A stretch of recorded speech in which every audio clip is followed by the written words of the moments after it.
কথা ছিল ভাই। হ্যাঁ বলো, কি বলবা? ভাই ওই যে কিছু টাকা লোন উঠাই আপনার বাইরে যে অটো কিনা দিছিলাম না।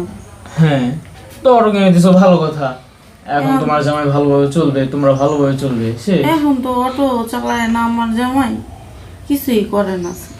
কি বলছো? তোমাকে লোন দেওয়ার আগে তুমি বললে যে একটা অটো কিনে দিলে সে ঠিকঠাক মতো ইনকাম করলে আমরা ঠিকঠাক মতো চলতে এখন পারবো। ঠিকঠাক মতো সে চালায়ও না, আমারে টাকা পয়সাও দেয় না। এখন কি করবো ভাই? ভাই আমারে যদি কিছু টাকার ব্যবস্থা করে দিতেন বড় স্যারের কাছে। ছি, তুমি এটা কি বলতেছো? হ্যাঁ, তোমার মাথা মাথা ঠিক আছে?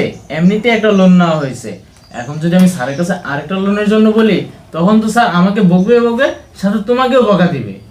দেখেন না সৈকত ভাই, একটু দেখেন। আগের বার এই দেখা দেখির কথা বলেই তো আগের বার লোনটা দিলাম। এই প্রত্যেকবার যদি আমি দেখা দেখির কথা বলে যদি খালি লোনই চাও, আর যদি লোন যদি পরিশোধ না করো, তাহলে কি আমার দিনকাল চলবে? হ্যাঁ, আমি চাকরিটা করতে পারবো এখানে? একটু দেখেন না, হ্যাঁ, একটু দেখেন। আমি দেখেছি। আচ্ছা, এক কাজ করো, আমি আমার দিক থেকে সিগনেচার করে দিচ্ছি, তুমি এই ফাইলটা নিয়ে বড় স্যারের কাছে যাবে, তাকে ফাইলটা জমা দিয়ে তার সাথে একটু মিষ্টি কথা বলো, দেখো তাকে কোনোভাবে রাজি করানো যায় কিনা। বাদ বাকিটা দেখা যাক কি হয়। জি ভাই।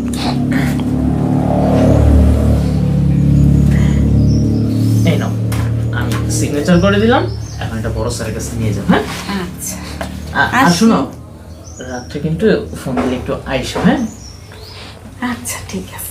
আচ্ছা আচ্ছা, যাও যাও, বড় স্যারের কাছে যাও।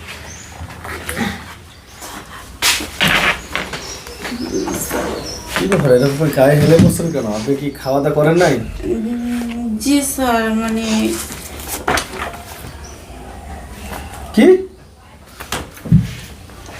সৈকত সাহেব কেমনে এই জায়গায় সাইন দিলে আমার মাথায় ধরে না। এই আপনাকে না এর আগে লোনের টাকা দেওয়া হয়েছে, আপনি আবার লোনের জন্য অ্যাপ্লাই করছেন মানে? স্যার প্লিজ স্যার, টাকাটা আমার খুব দরকার স্যার। এই হাত ছাড়ুন আপনি। টাকাটা দরকার, এটা কি ইতিমখানা? এটা কি দান বাক্স আছে যে আসলাম দিলাম, আসলাম মন ছিল তুলে নিয়ে গেলাম? এটা কি? এটা হচ্ছে অফিস, এটা একটা মেনটেন করতে হয়। আপনি যে এতগুলো টাকা নিলেন, এর আগে যে বলেন আপনি টাকা দিয়ে আপনার স্বামীকে কি কিনে দেবেন, তার কি হলো? স্যার একটু দেখেন না স্যার, একটু দেখেন। আর আপনি ছাড়েন তো, আপনি এরকম জড়াজড়ি করতেছেন কেন? Don't touch me. একটু দেখেন, আমি তো এটা যদি বুঝতে পারতেন না সৈকত সাহেব কিভাবে সাইন দিল। আপনি কি সৈকতের সাথে জেনে কি স্বজন প্রীতি করতেছেন নাকি? জি না স্যার। তাহলে এর আগে আপনাকে যে টাকাগুলো দেওয়া হলো, আপনি তো ওইটারই যোগ্য ছিলেন না। স্যার আমি খুব সমস্যায় আছি স্যার, আমি এই কিস্তি টানু নাকি আমার সংসারই চালামু আমি তো সেভাবে তো বুঝতে পারতাছি না স্যার। আসলে আমারও তো হাত পা বাঁধা, আমি কি করব এখন? এটা হচ্ছে এটা টাকার ব্যাপার, তাই না? এখন যদি 2-1 টাকাতে হতো, এটা না নিজের পকেট থেকে দিতাম, কিন্তু এখানে যত টাকার দরকার এই টাকা তো মনে করো সারা দিতে চাবে না। এটা দেখলে এই যেমন সৈকত সাহেব না বুঝে একটা সাইন দিয়ে দিয়েছে, আবেগী মানুষ তাই হয়তো দিয়ে দিয়েছে, কিন্তু আমার তো বোঝা উচিত, কারণ আমি সাইনটা দিলে এটা যাবে স্যারের অফিসে, আর স্যার এটা দেখার পরে কি করবে? তোমার যখন পুরোনো ফাইলগুলো স্যার দেখবে যে আগে যে টাকাটা নেওয়া সেটা ঠিকঠাক মতো কিছু দেওয়া হচ্ছে না। স্যার আমি এইটার জন্য সবকিছু করতে পারবো স্যার, সবকিছু করতে রাজি। হ্যাঁ সত্যি? জি স্যার। আচ্ছা, আমি যদি তোমার এখন বলি যে আমার সাথে টাইম কাটাতে হবে, সময় দিতে হবে আমাকে, জি স্যার আমি সব পারবো স্যার। সত্যি? জি স্যার। আমার তখনই সন্দেহ হয়েছিল, কারণ আমি যতটুকু জানি আমাদের এই অফিসে সবচেয়ে যদি একবারে গ্রেট লুচ্চা থাকে তাই হচ্ছে সৈকত সাহেব। উনি যখন সাইন করে দিয়েছে, আমার আর বুঝতে বাকি নাই যে এই পর্যন্ত আসতে গেলে আপনি।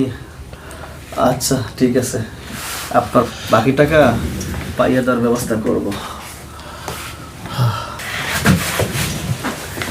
মিস সুমি খাতুন, আপনি যেহেতু আমাকে খুশি করেছেন, সাইনটা তো আমার দিতেই হয়।